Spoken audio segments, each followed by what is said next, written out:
Welcome to the Luxe Leap. I am your host, Reland Logan, and we chat with women-led businesses making bold moves, big wins, and the secrets to extraordinary branding. So I have a question. What does it take to build a brand that's not just beautiful, but brave, bold, and brag-worthy? Sara Chambers is the CEO of Elly and Nora Creative, a full-service agency known for turning big visions into brands that demand action. As a brand strategist and creative leader, Sara helps entrepreneurs, authors, and lifestyle brands build identities that are as strategic as they are stunning. But her work doesn't stop at business. She's also the founder and president of Chicks Who Give a Hoot, a nonprofit that helps women connect to their purpose and passion through aligned action.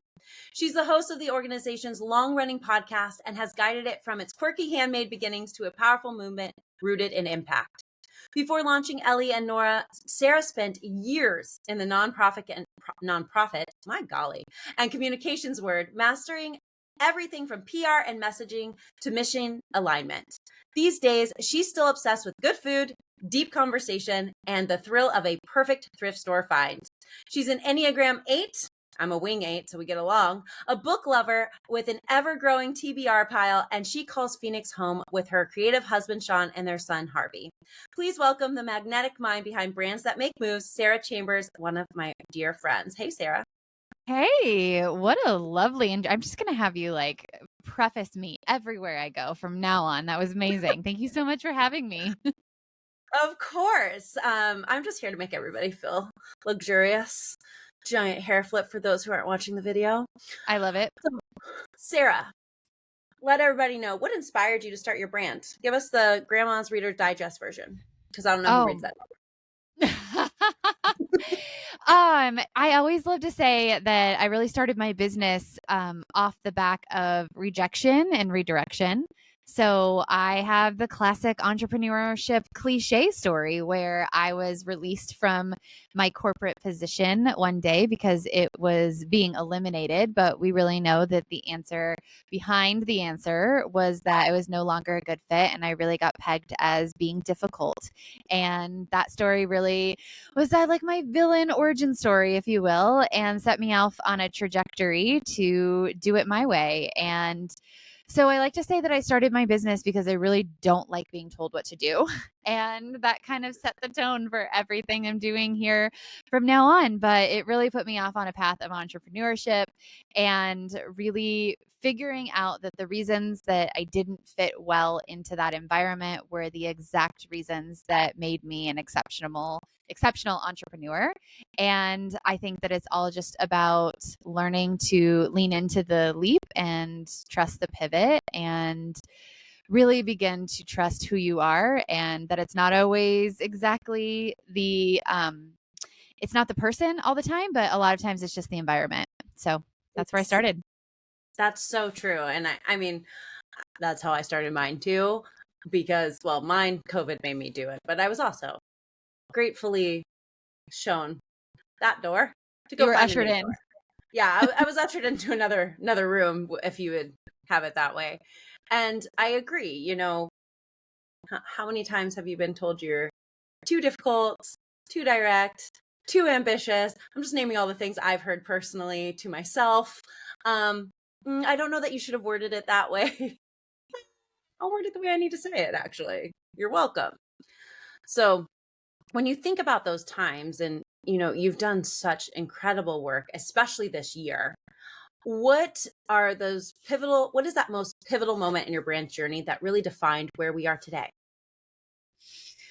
Oh, there are so many. So it's really hard to find any one. I think that I like to think of this more as an evolution than a fork in the road, if you will. It's just a constant willingness to follow the trajectory of what feels right and next, kind of almost like breadcrumbs.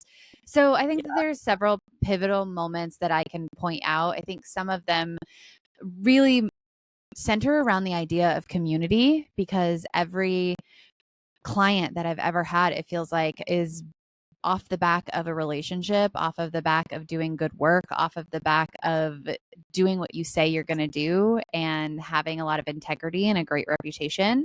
So surrounding yourself with impactful and positive community is always going to be one of the biggest wins for me.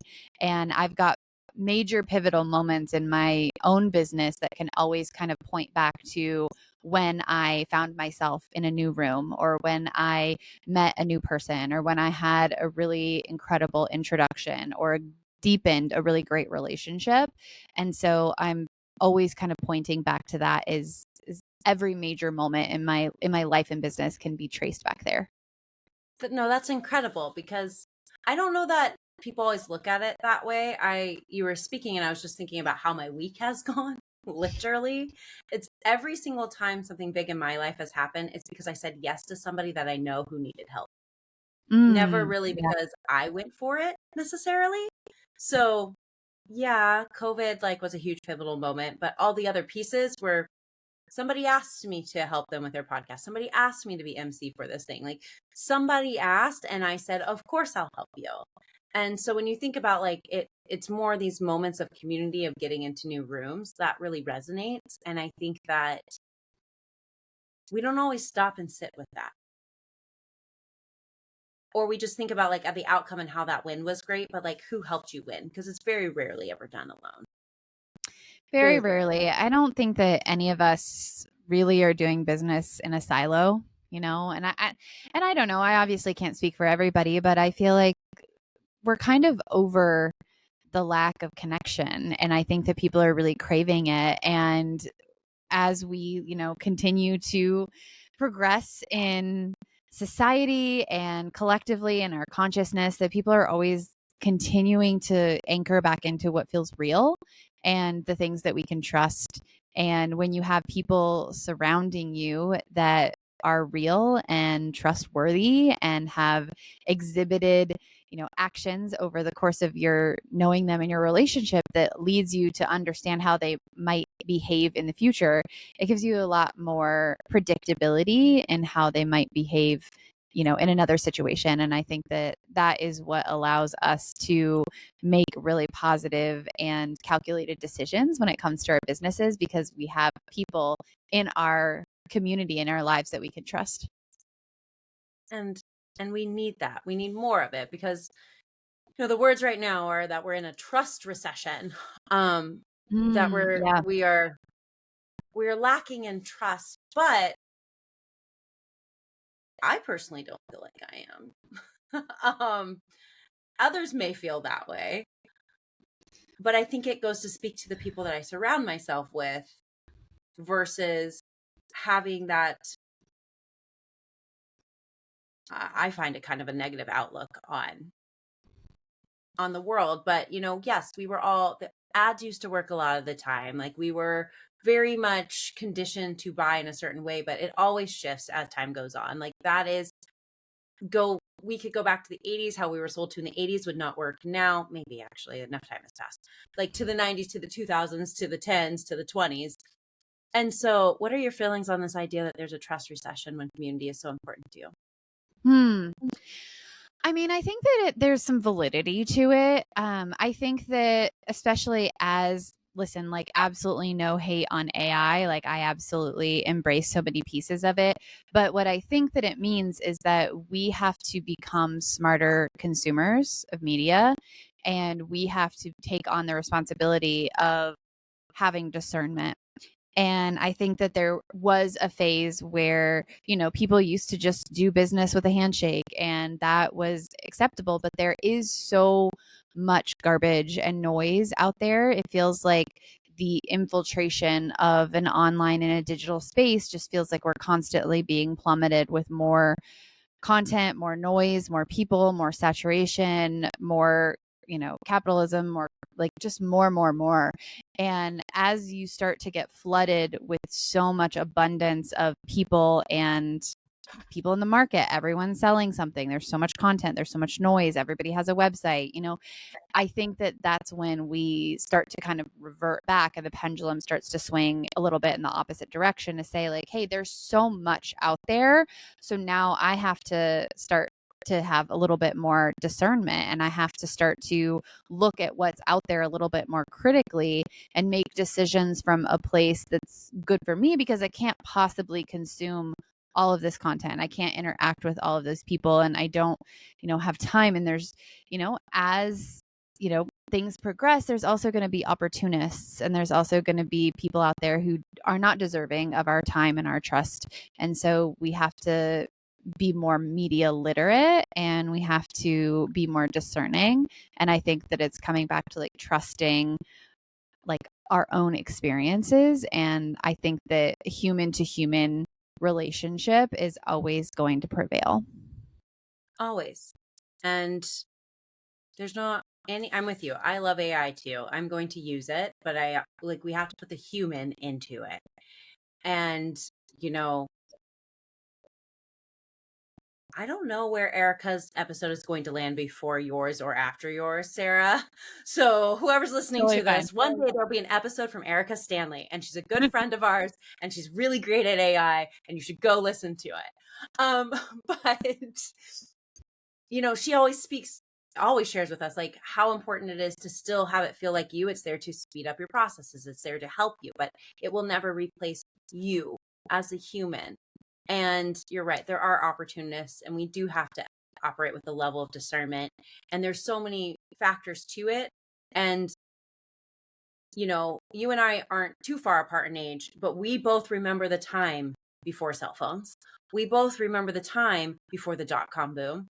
We both remember those moments. And our age range has a tendency to have better media literacy than our bookends right now. And we have to teach, bare minimum, the ones who come after us, our children and their children, better ability to discern what is real and what is not, because now it's a different level of what's not real. It's not like my grandma, who, direct quote, everybody, one time told me that the Facebook news feed was news because it was named a news feed, and that everything in it had to have been like a true resource like it used to be. Hannah's wrong. And she probably is the only family member who listens to this. I love you. So it's just things that we have to put into consideration. But on the note of media and moving into the future and looking forward, let's talk about what your long-term goals are for expanding your brand's impact. And that's a coded question, but I'm going to let you start talking about the thing and let you get to introduce it. Yeah. It is loaded, and there's so many layers to this. I'll start by saying impact has always been a really important part of the work that I do, not just for myself, but with my clients. You mentioned that I have Chicks Who Give a Hoot, which is a long-running podcast. And so earlier this year, I actually transitioned Chicks Who Give a Hoot into a full-on 501c3 nonprofit organization. And really the hope is to use that organization to help female entrepreneurs better leverage their brand values and really live them out in real time by connecting them with nonprofit organizations. So that's really what we're trying to do, is how do women particularly not just run their businesses in a place of, commerce, which is really important. I think that nothing bad happens when women have more money. I want them to have as much money as possible. But also, it's proven that when women run businesses, we hire more equitably, we create more opportunity, we pour back into our communities in ways that far outpace our male counterparts. We are creating environments that are more balanced for our team members. There's just so much research and evidence that show that when women run businesses from a place of aligned leadership, and they create an incredible ripple effect for not just them and their own families, but that extends well beyond them. So impact is always an important part of what I'm doing. Even if it's not like a direct give back to a nonprofit, it's how can we put more women in places of leadership and in entrepreneurship to be able to create this incredible impact and these ripple effects in their own community. So I'm hugely passionate about that. And obviously, that places a lot of women in opposition with themselves, because the moment that we ask ourselves as well as the women in our lives to step into that business, to own that leadership, it can be really triggering. And I don't know if you experience this with your clients, but a lot of my clients have had to overcome massive personal development challenges in order to become the person that can really own that brand. So Yeah. working with them through the strategy is one piece of it, but I've found myself working with women to overcome really the personal visibility pieces that tells them that they're not worthy, that they are not ready, that they are, it's imposter syndrome. But in my observation, it goes past that. It extends often to how we feel about our physical selves and our physical presence in the world. So, leading all up to say that part of my work right now is really working to unpack why women hate our bodies so much It's and true. what happens and what is the big effect of when we choose to stay small and quiet and silent and permissible because we are insecure in our physical experience.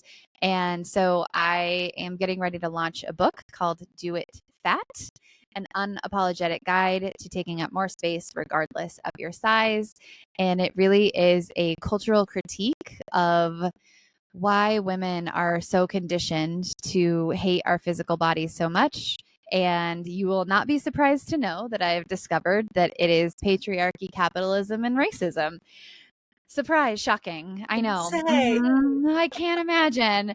And so I'm really looking at different angles of this topic and layering it with personal stories.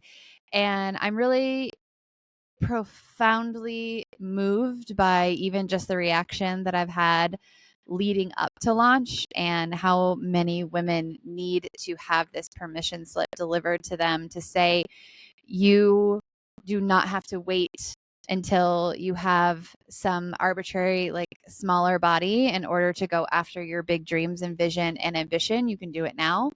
And you can completely separate your ideas and your business and what you want to do in the world from how your body looks today, how it used to look in the past, or how it will look in the future. And I think that more women need that message.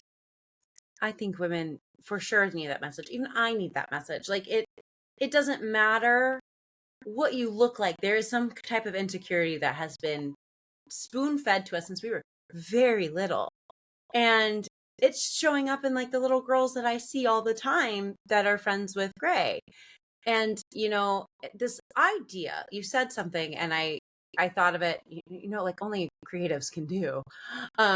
This idea that, we get smaller and we take up less space, but then we get bigger. It's almost like we have to have weight loss to turn the weight into ambition and dreams. Like magically it's going to like that leaves your body and it becomes a dream. Like what?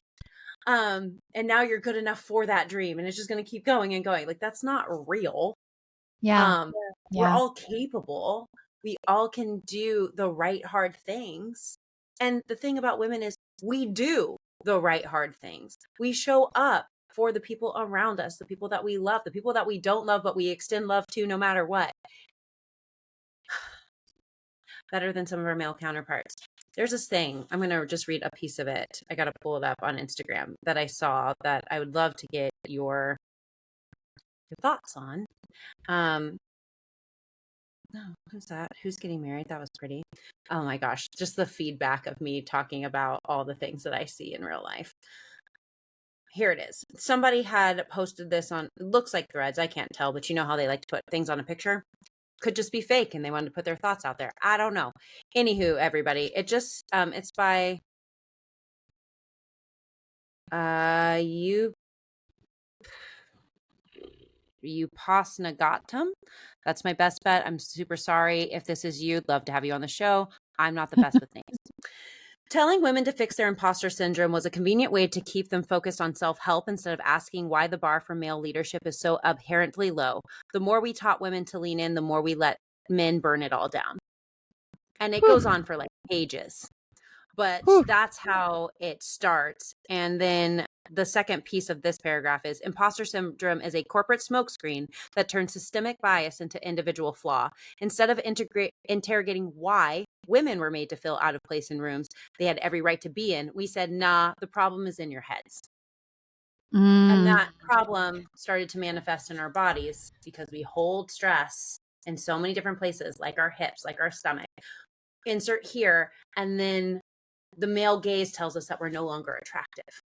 mm, yeah. Or in my case, I'm the reverse, where I will do anything subconsciously to be less attractive. And it's all because not we are conditioned to feel like we are supposed to believe a different thing when that's not reality. Go for it. Yeah.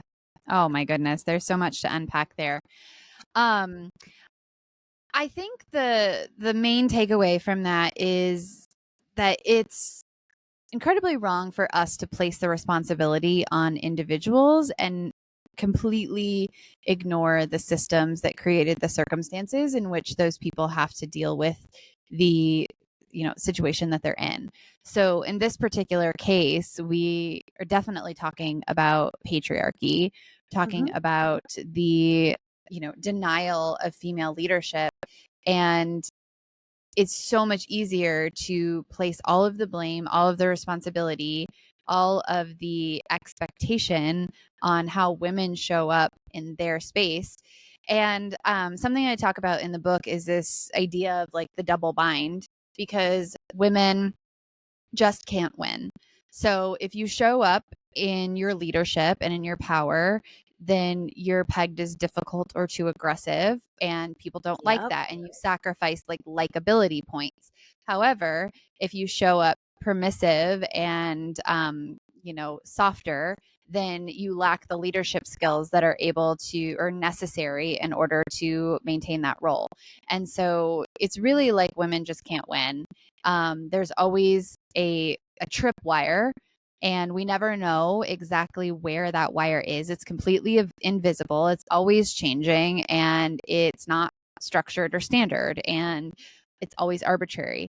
So a lot of what I'm unpacking in the book is a look at how these systems have been created and why that we feel this way and why we're experiencing this. And I think that just even understanding these different things about, well, it's a little bit of history, it's a little bit of research, can really allow us to let go, to have permission to no longer participate in that system and no longer continue to uphold the systems that are telling us that we don't belong or that we have to look a certain way before we can go after the things that we want to create in the world. I'm so excited to read your book. I think I shared that with you like last week. But it is incredible what you're doing. And it's brave because just to even say do it fat, I'm sure is going to make some people do like 5 double takes in a bookstore and be very, very curious just from that title alone. Beautiful title. But just the uncomfortability and the vulnerability to read the back of the book is going to Yeah. be like, I wish you could have a secret camera somewhere to watch faces. Yeah. Yeah. And like, you'll probably get some people tearing up because it has just been so programmed into us that we have to be a certain way and it's forever changing. And we're all over it. Like, I'm over it. You're over it. Like, there's so many women like me and you who are like, we're done. We've had it. Like, mediocrity can go take 2 seats. It's our turn now. And at what point does the whole world realize you Yeah. exist because we birthed you? Yeah. Or we have the power to birth you if we choose not to have children, but we can't. I And think that's it. that, yeah, I mean, I'm obviously like in favor of a return to matriarchal society, and I think that that's like a whole other conversation. Podcast. But that's a whole nother rabbit trail. But I think that so much of this book is about women just reclaiming our own power and autonomy and saying, I don't choose to participate in that system, because so much of why the system works is because we participate in it, because we are the ones that are actively agreeing. And we wonder why, we're caught up in this. And like part of it is just saying, like, I'm not going to choose to play this game anymore. I'm just going to excuse myself from continuing to perpetuate this idea. And I'm no longer going to subscribe to these ideals anymore. And when we like reclaim that power, we reclaim our own autonomy and our own freedom and our own ability to choose something different. And I think it's just realizing, hey, I can see the red thread that led from that decision all the way to how I feel about myself, and I'm just going to clip it. I'm just not going to participate anymore. It's got to go. It's got to go.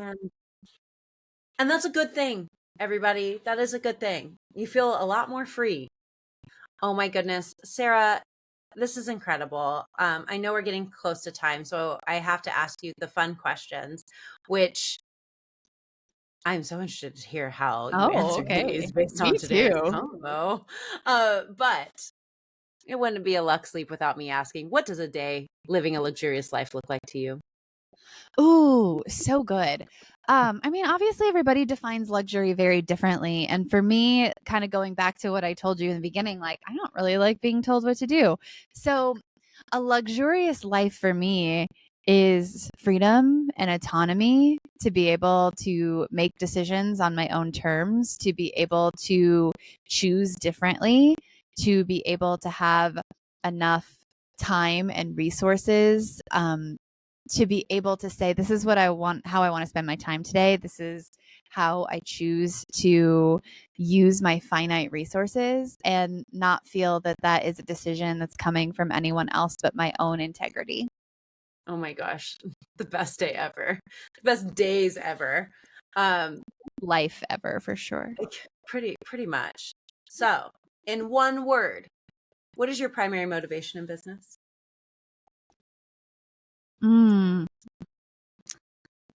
Oh my gosh, creativity. Ooh, why? I think that when we, and I'm obviously speaking broadly, but when we have access to our own full expression in whatever way that that looks like, then we're creating something that truly is our own and creates deeper connection. And I think that this is the work of branding, right? Is like being so true and authentic to yourself that the right people are magnetized and the wrong ones are repelled. And I think that when we show up in our truest essence and our truest creativity, and we make something, literally creativity is like creating something, making something that did not yet exist previously, we are like exercising our birthright. It's amazing. Oh my gosh, that just gave me chills.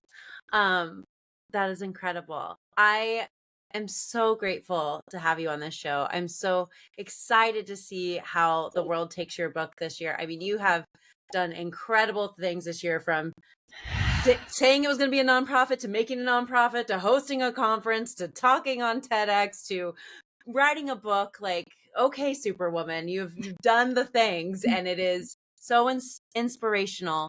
But how can everybody connect with you? Where can they get the book, and how can they follow up? Oh, thank you so much. I typically hang out on my two platforms of choice, which are Instagram and LinkedIn. So you can find me at Sara Chambers Creative on Instagram, no H, Sara, Chambers Creative. And if you want to learn more about the book, you can go to doitfatbook.com and read more about it. Yay! All righty, everyone. Well, thank you so much for listening to us, whether you're in your car, we hope you did it safely, or you're sitting down watching this on YouTube. We're so grateful to have you share this space and time with us. Until next time, we will see you on a new episode of the Luxe Leap. But let us know how you loved this one. Leave us a review, and we'll see you soon. Bye.